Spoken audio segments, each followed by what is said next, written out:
Hey guys, welcome to the 716 Sports Entertainment Podcast, episode number 34, where today we are going to break down SmackDown, the Jelly Roll edition from July 11th, 2025, coming to you live from the Bridgestone Arena in Nashville, Tennessee. As always, I'm Mike with the 716 Sports Entertainment, joined by my main man, Mr. Sean O'Neill. And Sean, let's break it down. So, SmackDown was an interesting show. There's a lot of stuff that went on, and most of it was kind of like building towards these pay-per-views that are going to be going on this weekend. Or I'm sorry, premium live events that are going to be going on this weekend. And the show kicked off proper with a LA Knight promo. He came out to the ring and discussed how he was going to just smash Seth Rollins, and he made some interesting little quips at Braun Breaker and Bronson Reed, and Yeah. made a really funny joke about dogs barking and him like shaking his head and don't get his face up too much. So that was kind of funny. He was interrupted by Paul Heyman, who made mention that you're not going to beat Seth Rollins, the same kind of crap that we've heard from Heyman 100 times. But then, interestingly, he was interrupted by Solo Sikoa and Solo's whole gang of Tongans and law firms. And with that, they basically told Heyman to get out the way, or we're going to put you through a table again, like we did at Madison Square Garden a year ago, which is a good callback. I like that. And then obviously after that, Paul Heyman kind of just bailed, and it sort of left the Tongans, the law firm, and Solo to kind of turn their attention to LA Knight, who kind of got surrounded and then was quickly saved by a Big Jim Uso, to which Nick Aldis made a tag team match for the main event of the show between Knight and Uso versus the law firm and Solo Sikoa. So, what did you make of the segment? And I want to ask you a question as well, because obviously we know that Roman Reigns, he should be coming back soon, obviously, to do a SummerSlam program. And then also, obviously, we know we've kind of got a thing going on for Cody. But both of those guys are going to be in the Street Fighter movie, as we know, Yeah. right? Cody's going to be Guile, I believe, and Roman Reigns is going to be Akuma. So, do you think we're going to see a little bit of a quick push over the next couple of months for LA Knight? And do you think LA Knight gets the win Over tonight? Solo or, No, tonight with over Seth? tonight. Yeah. Because he's I like mean, your number one, he's your big time babyface right now. we all If picked Seth, I believe. we did. Um, but I don't. It's a tough question because storyline wise, it doesn't make sense for LA Knight to win. But if both Cody and Roman, I mean, Roman's already currently gone, comes and goes anyway. But if we're going to be losing Cody for a month to 2 months to go be American's greatest hairdo. I they are going to need someone to fill that role, and I don't think a wild big Jim sighting is gonna do it. No, I don't Um, either. and I don't honestly know. I mean, outside of LA Knight, who do you really have? I mean, you have like your Damian Priest, you have, I mean, a returning underdog of Eternity, Sami Zayn, um, which I kind of Sami Zayn's going to be out for a little bit, though, at least a month. He might miss SummerSlam. yeah, but that's about the time when Cody will probably go. But that's here's a question for you. If Cody's going to film, does Cody lose at SummerSlam? No, I don't think so. Does he win the title and go away with it like Liv did for a month to go film? I don't think what I think is going to happen, truthfully, is I think Cody will show up. I just don't think Cody's going to wrestle. He'll just come and go from the movie set. Yeah, or like what they'll do is they'll have him film a couple, like a vignette here or there or something like that. He'll obviously make a live appearance after the fact. There's no way Cody's losing. Zero chance. It was just something But I thought of because of literally what we were talking about. I don't know. I wouldn't hate LA Knight winning, especially with his track record at PLEs. I think he could really use a big win. exactly. Um, And I mean, I guess they could spin the story that it's some sort of mix up between Seth's group that ends up costing Seth the win and leading to Seth being pissed off at the world even more. Um, Well, and the I reason I'm don't, thinking about this is like because on Monday Night Raw, everybody on Seth's group beat the piss out of all of the other guys that they were going up against. And it just seems like you really need somebody to get a big baby face win against this group. Even if it's like kind of a screwy finish, I really think it would help LA Knight a lot. I really think he needs it. Oh, 100%. I just don't know that I'm 100% willing to bet against Seth. You know what I mean? I'd Mhm. probably go, I'd give it probably a 60-40, maybe 70-30. But as far as this segment goes, I think we should collectively refer to them as Solo Sokoa and the law firm and just encompass the whole group, um, rather than a pack of wild Tongans. A Um, pack of wild Tongans. I think I that's what I'm mean, gonna call them. a pack of wild Tongans. Just like is law firm even actually Samoan himself? Right. I don't. He's never been in like any of like the videos where they've shown like the family together. Stuff like I don't recall ever seeing him there. I've seen everybody else there, but I don't recall seeing him there. So he might not be part of like that family. Maybe he's Samoan by association. Um, but he's got his degree from American Samoa University.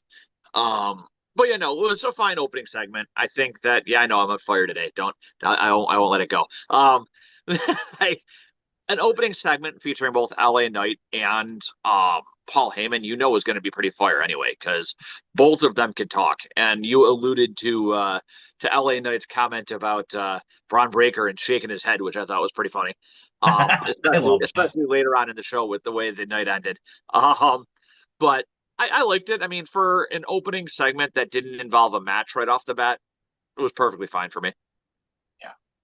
Then we had, and even probably the biggest news of the night. I mean, we did obviously have Jelly Roll in the show, but before that, we had perhaps the single greatest rock and roll rap performer of all time in the audience, in one Fred Durst, who was shown live in the audience, the Fred greatest Durst, the greatest Limp Bizkit singer of all time in the Fred Durst is looking old. yeah, he is. He Like was he was pretty great up there. But then we had, which led into our first match of the evening, which was, the standard WWE trope. If you're going to have a multi-tag person match on a PLE, where you have one member of each one of said tag teams involved in a fatal four-way match. So for the Evolution show, as we know, we're going to have that fatal four-way tag team match for the women's tag team championships. But we had Alexa Bliss accompanied by Charlotte, Kairi Sane, and accompanied by Asuka, Sol Ruka, accompanied by Zarya, and Roxanne Perez, accompanied by what's her face? Roxanne, or not Roxanne Perez, Raquel Rodriguez, excuse me. And solid match. I was a little disappointed in the finish. I mean, I'm fine with Alexa Bliss getting the win, but I don't like the fact that she pinned Kyrie because Kyrie's been on a bit of a winning streak lately, and feel like there was a perfectly good Sol Ruka there for her to pin. I get Sol Ruka's a champion, and maybe that's why you didn't want to do that, but then just put Zarya in there and have her pin Zarya. Like, I don't love. I mean, I guess Kyrie's the only one there who's not a champion, and if you're going to have Alexa win, I guess that's the way to do it. But I don't love that, Kyrie's had like a 6 or 7 win streak going on now, and she just kind of loses that. But I don't know. What did you think? well, keep in mind that multi-person matches don't count like normal for like their tracking of records.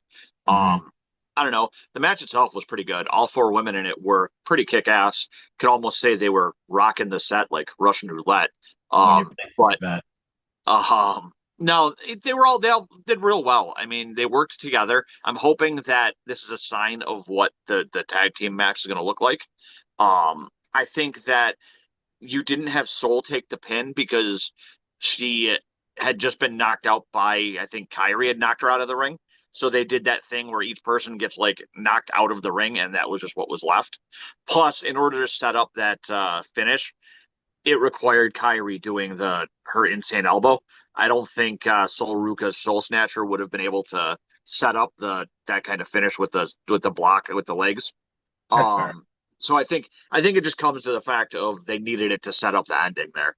Um, I will say too, before this match, they did a little backstage segment with Alexa and Charlotte, and it almost feels like they're trying to make Charlotte a little more personable. Hmm. I don't know if this is the case of WWE realizing that everybody hates her. and want to just by keeping her away from the title picture, get people at least to just despising her rather than hate. I mean, it's a Yeah. step in the right direction. Yeah. Yeah. I mean, I'm fine with it. I mean, I think I agree with you. I think that they're, when we said this before we started the show here, I think making Charlotte more personable is a good thing. And I think if they can have Charlotte put some people over, that would be super. You know what would, just thinking about it out loud, like right now, you know what would be absolutely awesome tonight if Roxanne Perez pinned Charlotte to win. Oh, tomorrow you mean? I'm sorry, During Evolution. tomorrow. Yeah, yeah, yeah, tomorrow. Well, I If mean, Roxanne Perez pinned Charlotte to win to retain the tag team belt tonight, I think that would be fantastic. I don't it think it's would going to be happen, but it would be huge for Roxanne.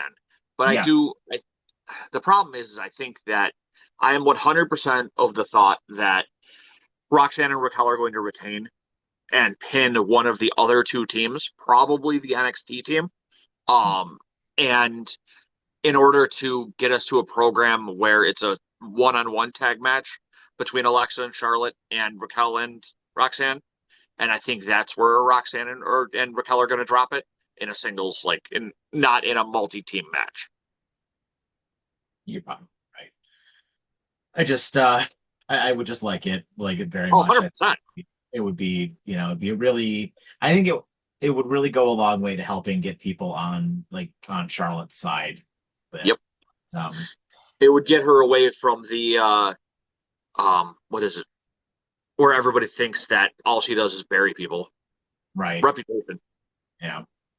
So next we had perhaps the craziest friggin' thing on this entire show. More crazy than Jelly Roll and Logan Paul, which we'll talk about in a little bit. But the Wyatts are your new tag team champions. And holy God.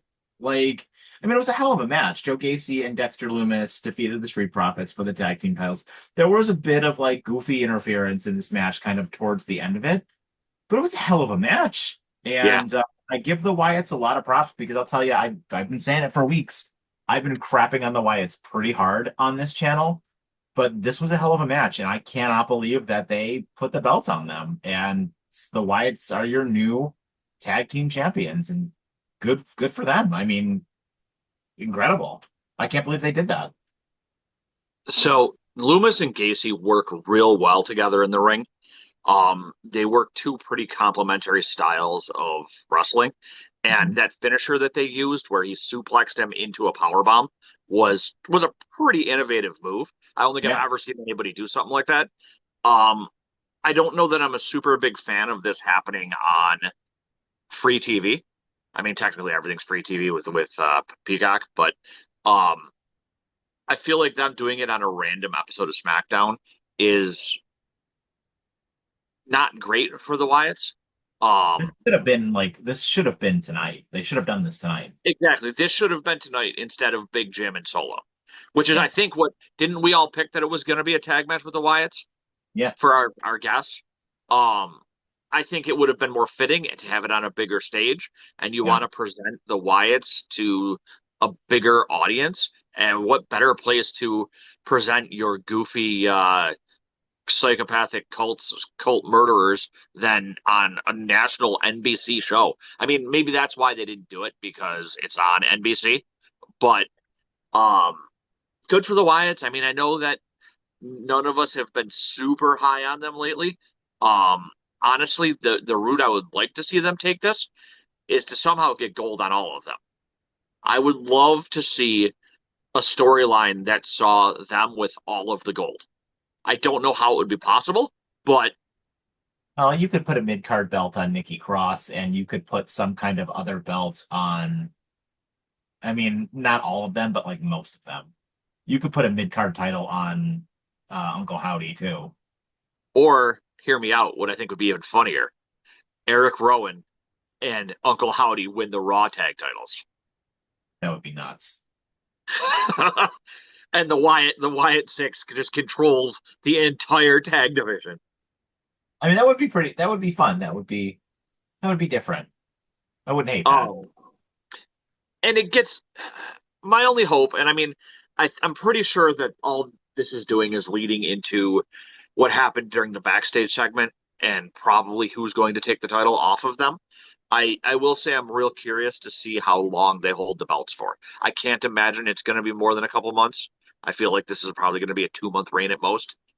Just because SmackDown has so many actual. I mean, you got to consider Loomis and Gacy an actual tag team because they are working as a team, but so many other well-established teams.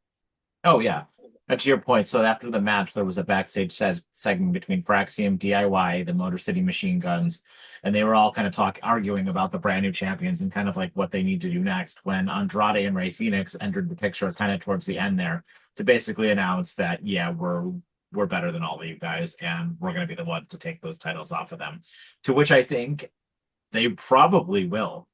That's what I was going to say. They announced that they are officially part of the SmackDown Tag Division now, and it is, I would say, an 80% chance that it's Andrade and Phoenix that take the belts off the Wyatts, and a Yep. 20% chance that it's Fraxium.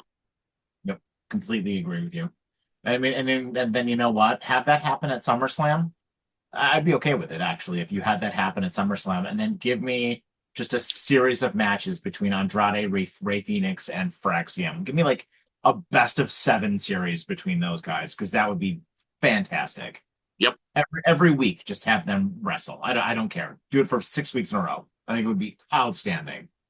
I always enjoy those kind of match setups, like when they did it with Cesaro and Sheamus, where they did the best of seven going back and forth.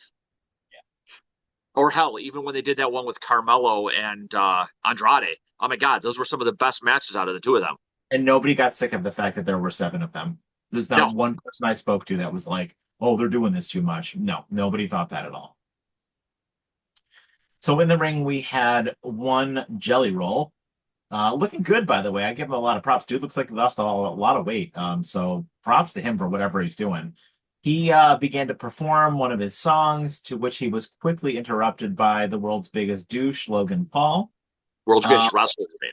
yeah, Logan Paul kind of cut one of the most interesting promos that I've heard him cut, where he was going on about how the ring was for wrestlers and not for celebrities, which I kind of found a bit hilarious. Jelly Roll obviously kind of shot back at him with, don't make fun of, local hometown kind of, promo. To which Logan Paul, kind of just making fun of him a little bit more. And then Randy Orton came down kind of for the save to sort of mock Logan Paul a little bit, which he then turned around into a Claymore from Drew McIntyre.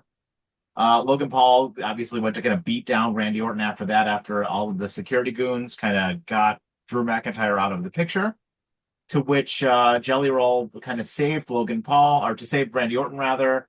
Logan Paul then kind of threw a temper tantrum and sort of, broke the drums on his way kind of to the backstage. Overall, it looks like Jelly Roll will be in Randy Orton's corner tonight for the show against Drew McIntyre, and then likely some kind of tag team match at SummerSlam, which I wouldn't be surprised if it was McIntyre and Logan Paul versus Jelly Roll and Randy Orton at That's what they're SummerSlam. talking. Yeah. I'm pretty sure they've already put out something saying that that's what it's going to be. Um, Two things. My favorite line out of Logan Paul was saying that the ring wasn't meant for social media influencers. I I actually die. laughed. I laughed at that one. I died I a scared my little. cat because I started laughing so much. And it was like it was the most socially unaware promo Yep. that Yep. I've seen cut in years, and it was absolutely hysterical because it fit his character. Um, and then does Drew McIntyre have like stealth camouflage or something? Because how do people not see him coming out of nowhere, out to hit you with a claymore? Like Yeah, that was impressive. out of nowhere. Like, do you not see him get in the ring? Like, I get you're supposed to suspend disbelief, but he literally comes out of nowhere. I don't know. I think that I have to imagine that Jelly Roll has been putting some time in so that he can at least sort of go in the ring. I mean, he's a bigger guy. The way he threw Paul was pretty impressive. It looked like he had him by the hair. Um, Yeah, he and only a few bumps, I would imagine. I also will say that did it seem to you Like Randy Orton was going a little bit overboard with how angry he was getting. Like he was going like he went from like here to like here real quick on Logan Paul. I mean, maybe he really doesn't like him. Or is this another sign of his impending heel turn? I mean, maybe, but you don't pair him with like he's gonna be Well, he Raw will bait be the face. for Um, this whole thing with Jelly Roll because like I mean, especially if they go that route because Jelly Roll is gonna be treated as a baby face. So we're we're not going to see the heel turn from Orton until they need it for him to take Cody on. yep, That's when the heel turn will come because he's yep. going to turn heel on Cody. Oh Like yeah. that is, I bet I would bet anything that that's how they do the turn. If that's the direction they go, unless they have Cody be the one to turn heel. Yeah, I'm starting to lean more and more away from that though, based on what we were talking about with baby faces. I Maybe. mean, as much as it would be good for Cody to actually be a heel Codelander champion, Oh, um, especially after the way he was treated as like that when he was over in AEW, I think it would be a very fitting, apropos if we're going to use it, Michael Cole word. Um, but I don't know. I think that it was just something that I thought I noticed, so I was curious your thoughts. yeah. It's certainly possible. I don't know. I don't know where I come across, and I think you're probably right. Randy will probably be the one to turn. Cody's just too over, and they don't have enough baby faces, and I don't know. But then again, I've said it on this channel numerous times. I would be perfectly okay with Randy Orton being the world champion again. Yep, Like I actually think that he kind of should be, to be completely honest I with you. want it. Like I would be perfectly fine with him beating Cody, and then Cody beating him back and us still getting Cody and CM Punk at WrestleMania. I really want Cody and CM Punk at WrestleMania. Like Yeah, that's what I want. I kind of want CM Punk to win the Royal Rumble, and I want Cody and CM Punk at WrestleMania. I mean, fantasy booking. What are we? 8 months out. Outside of Punk, I think the only other person that I would like to see win the Royal Rumble, or I think is feasible to win the Royal Rumble, is Braun Breaker Yeah, I'd be okay with that too, and have him actually go up against Seth. against Seth. Yes, I don't have it know. be like when Evolution broke down with Batista, Yeah, I don't know if like they're going to be ready to break that group apart by January, but maybe. or he wins it. He acts like he's going to pick the other person. Seth keeps egging him on, and right before Mania happens, he snaps and picks Seth. Yeah, that could be fun. Certainly will be interesting to see where they go with that. But yeah, that could be a huge match. I mean, eventually we're going to get a match between him and Seth. I don't know. And WrestleMania is really far away. Yeah, Like that's next April. So I mean, we could get there by then if you do some good storytelling. Um, so I know you wanted to talk about this next segment because frankly, it pissed me off a lot, and I don't really understand why the hell we're having Aleister Black get pinned by R-Truth. Like, even if it's a nonsense surprise roll up, like, what are we doing having Aleister Black lose to R-Truth? I don't care if it was like nonsense or not. Like, what are we doing? my bigger question is, so I mean, obviously it was the most devastating move in all of wrestling, the surprise roll up. Thanks, Simon Miller.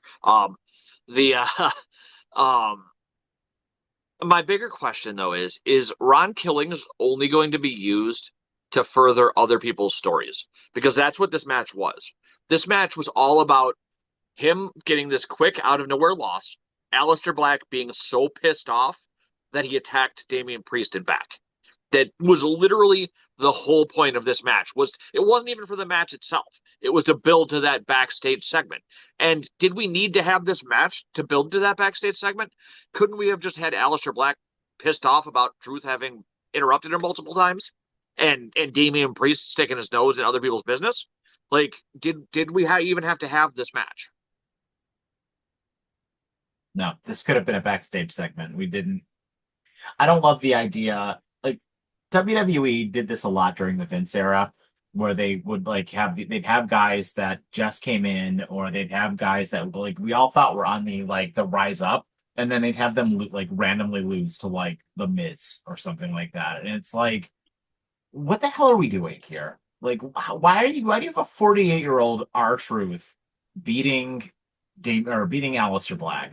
Like, what are we doing? Just have Aleister Black come out to the ring, call out Damian Priest or call out R-Truth, hit him with a black mass or whatever, or have R-Truth just have R-Truth hit him with an AA or something and then run away. You know, like it doesn't need to be a match and doesn't need to be a That's the loss. point. There was no need for there to be a loss on his record because of this. It could have Yeah. been very well been done in a segment rather than a match.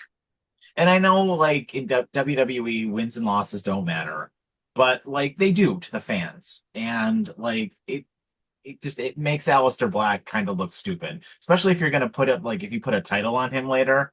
Like hell, if you Yeah, want to make him world champion someday, which I don't know if they're ever gonna do that, but like he's gonna have that blemish where it's just like, oh, you lost to R-Truth. Like, you know, like that's stupid. Anyway, moving on. We had a segment between Trish Stratus and Tiffany Stratton, which was their final face-to-face confrontation for the Evolution show this weekend. It was kind of moderated by Wade Barrett. They threw shots at one another about like their generational differences, if you will. To which Naomi came out to interrupt and brag about the possibility of her cashing in her briefcase, to which Jade came out, kind of beat the crap out of her while they were both sort of chased out by security, while Trish and Tiffany kind of just watched the chaos ensue. So, what did you make of this segment? And it really just kind of seemed like we just need to make sure we get our evolution stories like a little bit of TV time. that's all it was it wanted to actually add story to the match. And I gotta ask, was Trish your childhood crush? It was Um, yeah, 10-year-old emo status. this was literally only on there to get some sort of story into the Trish Tiffany match. And I mean, both of them look fantastic in the ring. Obviously, they were put out there for their looks too. Um, but um, but I don't know. And it, I really, really, really hated the way that Trish said TikTok. Oh my God, really hated that. I don't know why it triggered me, but it straight up triggered me. Um, I don't know if it's because I'm on TikTok all the time, but it was just and then this crap with Naomi and Jade, or and not with Naomi, yeah, with Naomi and Jade is just getting me even more to the point that I'm gonna be pissed off when Jade wins again on Sunday. It's gonna happen.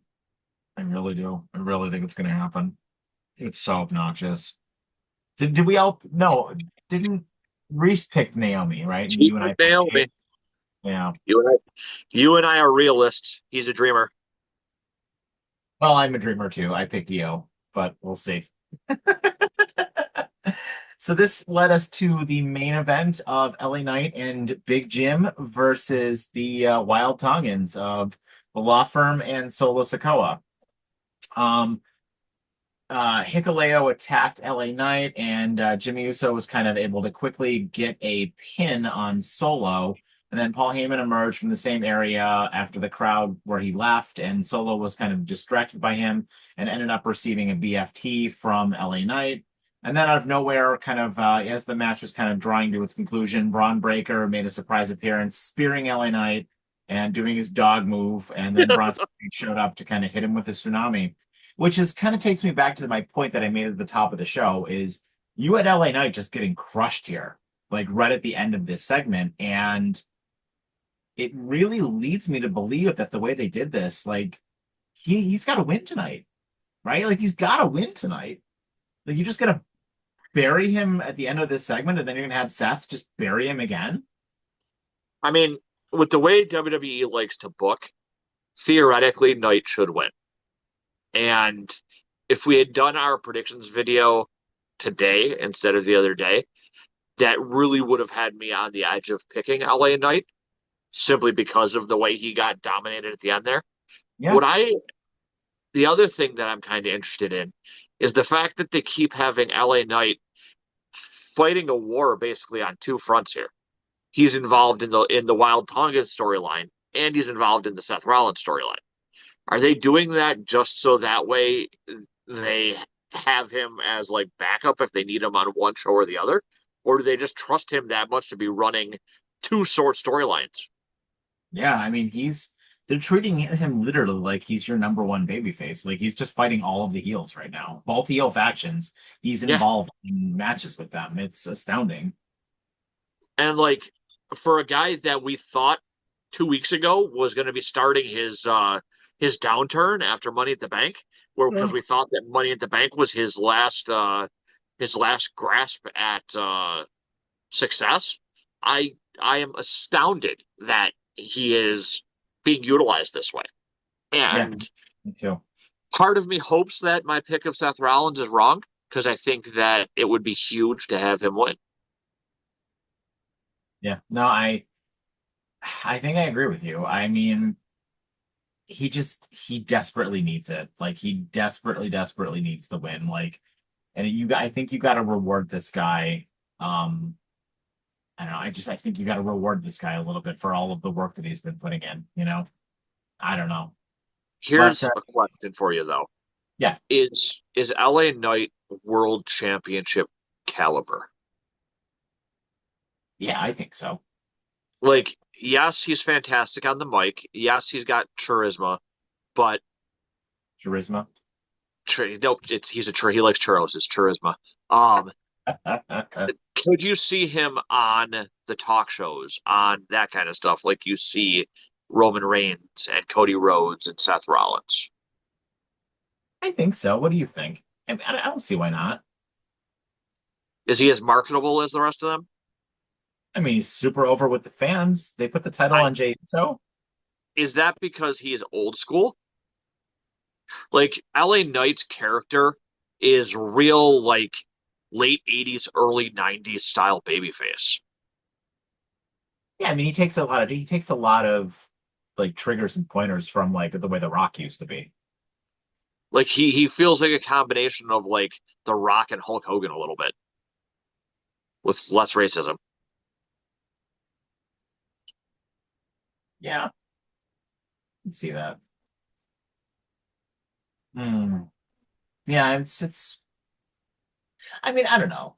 Like I said, you put the title on Jey Uso for a little bit there, so I think it's okay to give somebody like LA Knight maybe a couple month title run or something like that, like you did with Jey Uso. What was it, like 50 something days that Jey Uso was the champion? So I don't think you even and LA Knight is definitely in the twilight of his career. I think he's like what 41 or 42 at this point. Yeah. So like if you're gonna do it, do it sooner rather than later. Hell, LA Knight could be a surprise pick to win the Royal Rumble.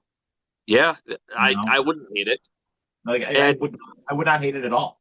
you're also 100% right. Them having Jay win the Rumble and win at Mania sets a precedent that almost anybody can make that jump from the mid card, from the high mid card, I should say, to the main event scene at this point. Is exactly where LA Knight is, right? Like, and Yeah, I think that would be a lot of fun.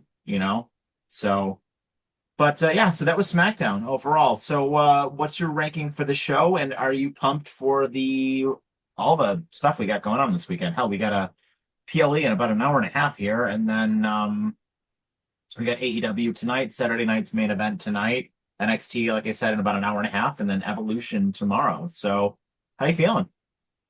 I would give the show 3.5 out of 5. Um, it was better than average. I enjoyed most of the matches. It was a shock seeing the Wyatts win. They did a pretty good job of setting up the wrestling of the weekend. That the Trish Tiffany segment was fun to watch. Um, and it was I like the show overall. And I mean, there's just so much wrestling this weekend. Like I I mean, I'm definitely gonna watch. I know personally, I'm gonna watch the NXT thing here shortly, and probably Saturday Night Main Event, just because we don't normally um watch AEW except with our group of AEW friends. Who congratulations, by the way, to one of them. Um, and tomorrow, I know we're gonna watch Evolution. I'm looking forward to that too. Yeah, I don't know I don't know what I'm gonna do. I actually, to be honest with you, I'm probably gonna try and watch All In tonight, and then if I'm around this evening, I have some stuff going on later, but I'm gonna try and watch All In tonight, They know it starts at 8, I think. So I might dip into that, and I'll probably watch Saturday night's main event tomorrow morning, maybe, because it'll be a relatively short show, kind of Yeah, easy to go back to. Like, I don't think we're going to get much out of the Gunther Goldberg match, to be completely honest. I bet it goes 5 minutes. if even. Um, and I don't need to see, I don't really care to see Solo and Big Jim again. So, the only match I'm really interested in, to be completely honest with you, is the LA Knight Seth Rollins match. That's the only one, like, I kind of Not care about the outcome. No, I think Drew's going to win. I don't particularly care about the outcome of that match. I mean, it could go either way, and it wouldn't really matter to me. yeah, So, but I'm really excited for the AEW show, and actually, I'm really excited for the Evolution show. I think it's going to be a yeah, really good show. I think it's by far better than the first one was, and I think it's not just a like hodgepodge of just random women's matches. Like there is some, I mean, some of them are stupid and they were thrown together, but like it's still going to be a good match. Like I think Trish and Tiffany, while it was stupid and thrown together quickly, I think it's going to be fine. I said that the women's tag team match is going to be awesome. I think the match for the IC title is going to be awesome. And Rhea and Io, while that was thrown together quickly, it's going to be a great match. yeah, So I mean, you're going to get a lot of good matches on this show. So, low key, the NXT title match will be probably really fantastic too. So I have no doubt it's going to be a good. The only stinker, honestly, is probably going to be Jade and Naomi. So, so yeah, so that was SmackDown, and that was our review, guys. So look forward to the rest of our content coming out this weekend. We're gonna have a ton of reviews for you guys of all of the stuff that went on this weekend. We'll review AEW, Saturday night's main event, Evolution, and we'll also probably talk about NXT as well. So enjoy the wrestling this weekend, guys. And if you like this content, smash that like and subscribe button. We really appreciate it. Have yourselves a great rest of your day, and take care.